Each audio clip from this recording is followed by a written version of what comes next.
My cat really wants to be part of this interview as well. He just jumped on the desk. Here it comes. Hi. I hope it's the first cat to make it on the Broadway vlogs. It is.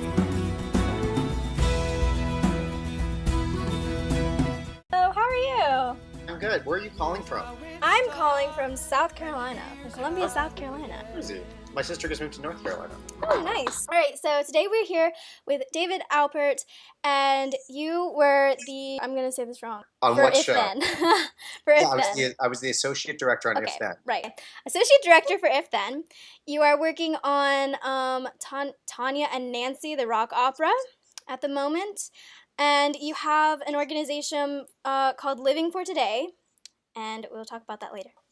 Most of my questions are about Idina Menzel. Oh, okay. First question, how was the experience working with Idina and the cast of If Then, and working with Michael Greif? I will say the company of If Then, including Michael and Idina, has just been an incredible experience. Everyone working on that show was so talented and so focused on what we were trying to do.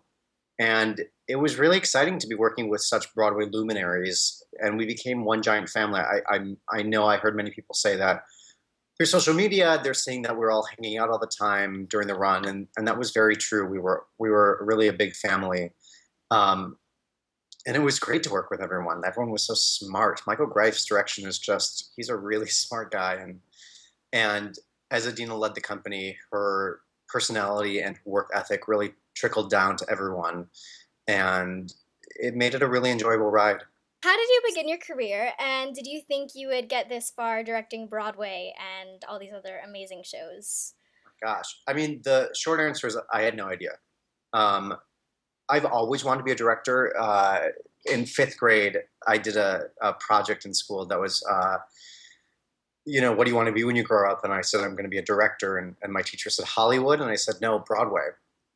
And so my entire life, my parents were are huge fans of theater. My sisters too, everyone, we grew up going to shows, and it just was an easy thing for me to pursue. I never, luckily, had parents who said, no, don't you want a stable career or anything? So throughout middle school and high school, I really kept focusing on directing. And through that, would perform in musicals, and then design lights and design the program, and then stage manage and work in props. And Cherry County Playhouse was a professional theater in my hometown. And so I was really training for directing my whole childhood. Then went to college for directing at Western Michigan University, went to the Guthrie for an internship, did some jobs, and I've been in New York for about 8 years. And I always hoped that I would get to work on a Broadway show, but about a year after I moved here, I booked my first one, which was really incredible. And sometimes I still don't get it because it's so accessible in a way, and everyone is so welcoming that it's like, oh, right, of course. But it's like, oh, right, this is Broadway. Mm-hmm. So that's been really cool. For aspiring directors now who are younger in their high school and stuff, what is the best advice you can give them? The best advice is to see as much as you can, ask questions, and be nice. Honestly, this business is so much about who you know. I know it's that cliche. It's all about who you know. It truly is, and not in an ingenuine way. It really is about people trying to help each other out and wanting to work with other people who they find talented and good to be in a rehearsal room. So my advice is just, if you want to do it, go for it. Walt Disney, who's, I'm a big Disney guy as well, and he always says, if you can dream it, do it. So it's like, why not? Just go for it. There's going to be people who just tell you it's not possible, you can't do it. But if you really just focus on what you want, just go for it. All right, what is the most gratifying part of your job? Honestly, it's on opening night when the final blackout of the show before the curtain call, that applause from the audience. We've worked so hard to tell a story, and every time the audience responds, it's so gratifying. It's what we're here for. It's not about how smart we can be or how creative or inventive. It's what we can do for the audience. What advice can you give for aspiring theater actors? Sure. It's very much the same for young directors, with the exception of keep understanding that as an actor, you will face a lot of rejection, and to really understand it's not personal. Um, it can be really difficult.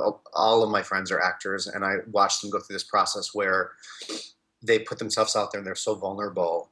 And just like I say to young directors, to continue that focus and determination, same thing with actors, just understand as soon as you can, it's not about you, that it's really about finding the right type and fit for a role. Um, so just try and understand that as soon as you can, and try and keep your chin up. Were you there for the audition process for If Then? I was not.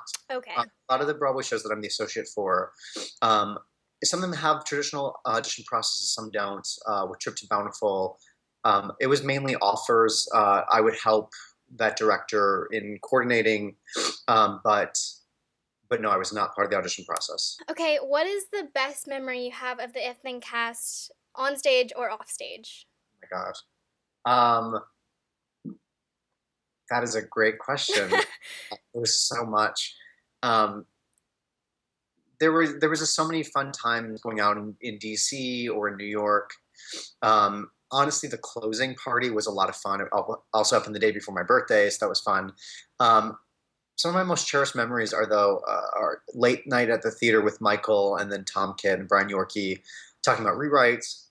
I spent a lot of time with Adina going through cuts and rewrites, and um, our friendship really started with a professional. You know, I was really helping her understand that whole big role and giving her Michael's notes, and with Joby, her dresser, and JT, our hair supervisor, spending a lot of time in that dressing room getting Elizabeth ready for the show. I think is probably my most cherished memory from If Then.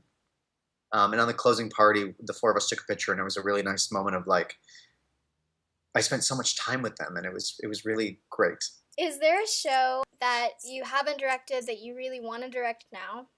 Yeah, definitely. There's two. I really want to do West Side Story. I just love it. I was in it in high school, and I just think it's such a great, masterpiece. And I also really want to. Ironically, it's in New York right now. I'd love to tackle Lippo's Wild Party. Hmm. Um, I'm really interested by that score and that story. Have you seen it? I did not see the encores version of it, but I worked on it in college as a stage manager. And as I've spent time in New York, I meet more and more of that original cast, and I just find that everyone is so unique and interesting, and I just find the characters of that show to be so cool, and I want to work with that. What is it like directing a powerhouse Adina Menzel? Well, I have to, Michael was the director. Hmm. Every time I gave notes to Adina, I will say with directing any sort of star, which I've been able to do in the Remount of Bountiful with Cicely Tyson, Vanessa Williams, Blair Underwood on Best Man with James Earl Jones and Angela Lansbury and my dear Candice Bergen. Um, they're the nicest. They're the best. There's a reason that they're at the top, and that means that they listen to notes, they ask really smart questions, they try stuff. There's no ego. Um, so, directing in my sense of giving notes or doing an understudy rehearsal or remounting a director's work, I find that it's a joy. There's no ego, and it's as long as you're very confident in what you're saying to them, they're going to be very confident in how they respond to it. If you could describe her in one word, what would it be? Um, Warm, just just such a welcoming presence, so friendly and giving, and um, really quiet. It's as I'm sure many of her fans realize, what they see is really her. It's who she is. There's not an act. Um, she says stuff that she really feels, and I know she's had a really monumental year or a few years now. Mhm. Um, and she's really coming into her own of just saying like, this is who I am, and accept that, and I love that about her. Will you be working with Idina and the touring cast?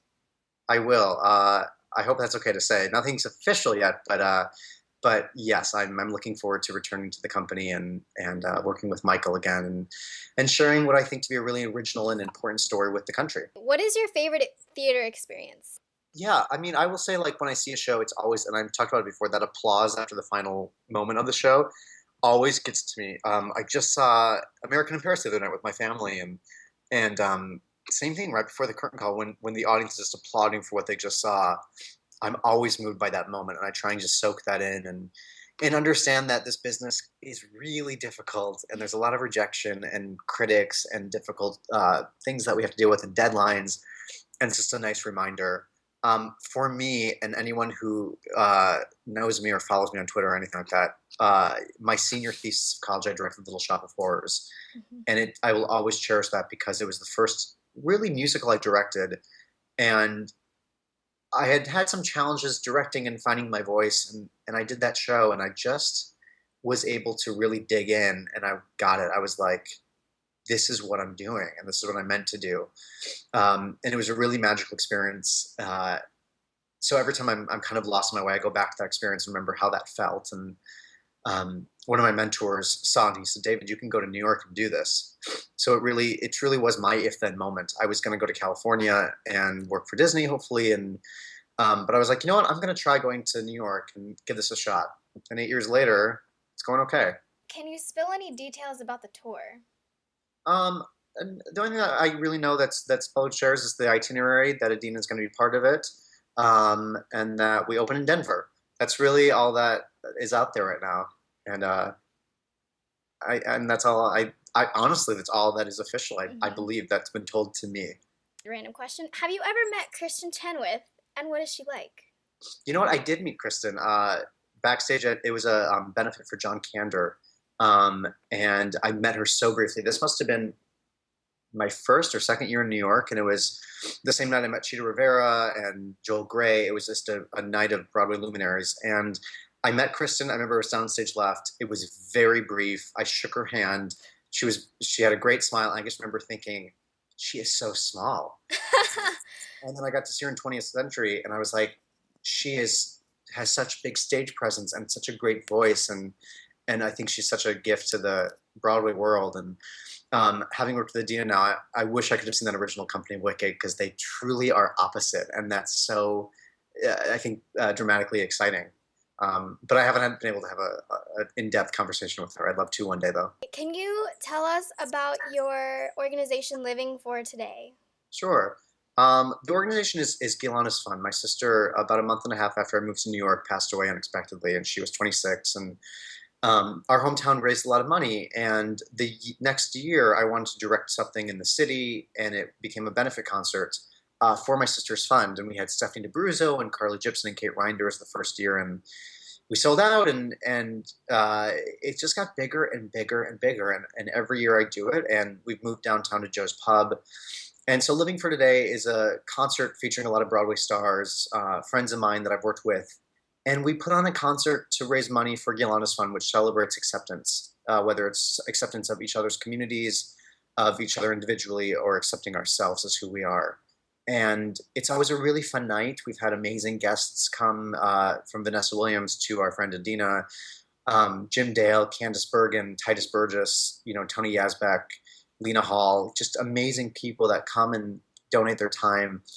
And this October 25th will be the 8th annual one, which is nuts. And it's always a lot of fun. I have friends that help me with it. And it's really one of my proudest achievements of New York to be able to raise money, not only in my sister's memory, but for this great cause. I think it's something that we can all get behind. Can you tell us about the show that you are working on now, which is Tonya and Nancy, which is a rock opera? Yeah, so it was part of the New York Music Theater Festival. We actually just closed it yesterday, this incarnation of it. It had been done in Boston and Portland and Los Angeles as a concert version. And this was the first time that we turned it into a more traditional musical. It was the first time I was brought on board for it. So we had about 2 or 3 weeks to completely reshape the script. And Nymph is fast and furious. And so we had about 3.5 weeks to rehearse with our equity actors who only had 30 hours a week, and um, just the challenges of tacking a show in about 4 or 5 hours the day of. So it's a whirlwind. We just closed it, and I think we're all kind of catching our breath. And it's really fun. I was a kid in '94 when the new WAC happened, and I think it's really exciting to take American history and put on stage. The story is inherently theatrical, and the Olympics is such an exciting moment. And both Tanya Harding and Nancy Kerrigan were incredible athletes who were thrust into the spotlight. So it's, of course, it's a musical. So we're really now listening to a lot of people who saw the show and different reviewers and trying to understand what's the best next step in shaping this brand new musical. This was really not just the New York premiere, but also the premiere of this version of the show, and we're really excited by the feedback and the interest. Is there anyone that you would like to work with that you haven't worked with yet? Actor-wise, I would love to work with Sutton Foster. We've met a couple times. I think she is so talented. There's also just a lot of designers I'd love to work with. A lot of writers I'd love to work with. I'm still very new to this, and I'm really now making that switch from associate to doing my own stuff. And I'm excited to see what the future will bring. Who is your favorite Disney princess? This is like totally changing the subject. Definitely, no, that's all good. Definitely Snow White. She's the original. She led the way. Wait, I probably should also say Elsa. Too, but Dina will understand. It is Snow White. Out of the 4 areas that you can go in Disney, what is your favorite? Out of like the Magic Kingdom and.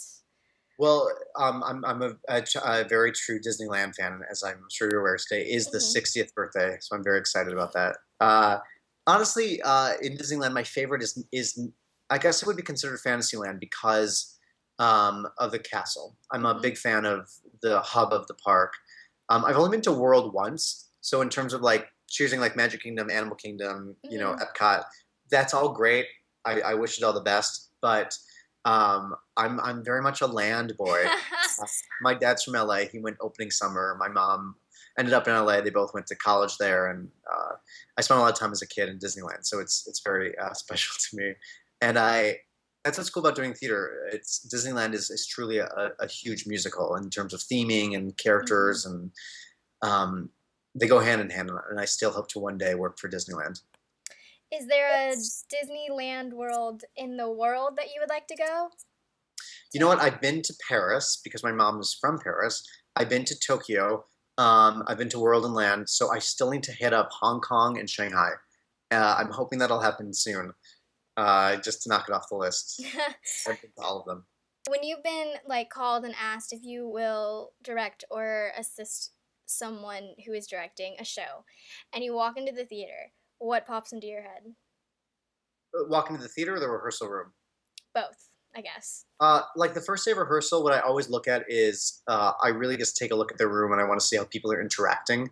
I know that we're in a rehearsal room to put up a show, but you can't create without a wonderful working environment. So I'm really quick to feel out the room and figure out who's going to be the clown of the room and who's going to be really quiet, and start to figure out really quickly how we're all going to interact. It's crucial for me, and I hope my cast would say this, that I want to create a really fun environment, a family feel. What we do as artists is very vulnerable and potentially embarrassing if we are shot down with our ideas. So I look at that, and when I go to a theater, I look at ways in which we can continue to tell the story. I'm always fascinated about, even with shows like, if you can see backstage, how can we fix that? How do we use the architecture of the theater? We're asking our audiences to sit in a dark room for about 2.5 hours and believe that everything that they're seeing is real. So I'm really big about figuring out how we can, in our audiences today, really keep them focused on the story and not distracted by cell phones or late seating or sightlines. What is your opinion on the cell phone stuff that has happened lately? I understand that we are a culture where cell phones are very important to us. I wish that people would understand that it is distracting, not just for people on stage, but also in the audience. I wish that it didn't have to become national news. I wish that people just could understand that. And I don't like that cell phones have been the headlines. I wish the headlines were more about the new work at New York Music Theater Festival, or, out-of-town tryouts, or the opening of Broadway shows. It's a shame, but that's the culture we live in. I would just encourage anyone watching this, keep your phone on silent. turn it off. Vibrate is not an option. And if for some reason you have to check your phone for any reason before the show starts, put the brightness completely low. I get it. Sometimes there's stuff happening that you need to be able to check in on, but it shouldn't distract the actors or the audience. What does an associate director do? A great comparison is that the director is the CEO of a company and I'm the executive assistant. Okay. Meaning the director is the one who calls the shots, and it's my job to make sure that everything he or she wants is carried out in a way. I always have to share the same mind space as the director so that, for instance, if Michael Greif is going to give me a note to give to an actor, as he's saying it, I need to pretty much understand what he's about to say because I need to write it down very quickly. It's making sure that the communications are carried through, that I can just help in any way I can. You know, putting up a musical on a short timeline is difficult. The other thing is once the show opens, oftentimes it's my job to keep the show sharp and focused, to work with the actors, to work with understudies, to communicate needs to stage management. With Trip to Bountiful, we took it to Los Angeles and Boston, and Michael Wilson was working on some other projects, so he wasn't there all the time, and it was my job to make sure that his direction was carried through. It's kind of just the director's right-hand man. It's an interesting thing. You know, I have a degree in directing and also a degree in stage management, and it really combines the two.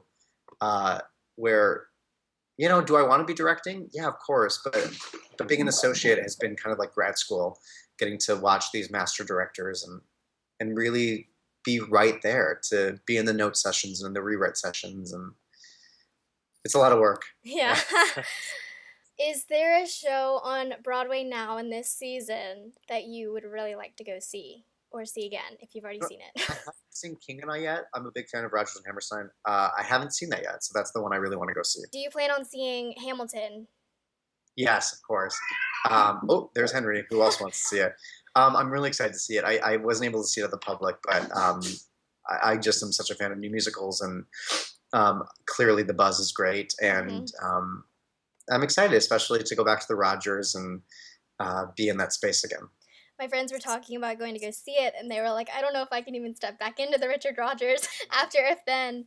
Yeah, but people stepped in after In the Heights and after Chicago, and yeah, you know, that's Broadway. It's sometimes when I go back to a theater where I've been in, it does feel odd because, you know, you used to be able to just walk in the stage door and walk in the back, and now it's like you've moved out of that house, and these are the new tenants, and you need to. It's their terms now, and but I'm wishing them, of course, all the best. My friend is going over to Hamilton today to interview Stephanie Clemens this afternoon, good. So that'll be fun. That's our dance kept on If Then. We got to spend a lot of time together, and I'm a big fan of Stephanie's. Thank you for talking with us. Of course. And go follow David on Twitter. Direct from David, right? That's right. And his website will be linked below. And thanks for talking with us. Of course. Thanks for having me. Awesome. Okay. All right. Bye. Bye. See ya. Okay, so that was the interview with David, and he was super, super nice. And I hope you watched it. A lot of it was about Adina and If Then, because that was his last big Broadway show that he did. Tonight, Eliana is in New York right now, and she will be interviewing Stephanie Clemens tonight. Tomorrow, I am interviewing Lindsay Nicole Chambers. And Molly is interviewing Jennifer Ashley Tepper. So stay tuned for a whole bunch of interviews coming up soon. And I hope you liked this one. Like, subscribe, follow David on Twitter, follow us on Twitter and Instagram. Links will be down below. The link to David's website is down below. If you ever need coaching or something for a Broadway show, or just to touch up on something, or to work on monologues or memorization or something, link below to his website will take you to his website, and he has a coaching area. Well, he has prices and stuff like that for having coaching in New York with him, with private coaching or with group coaching. So hope you liked it. Like, subscribe, probably said that like 20,000 times, and see you later. Bye!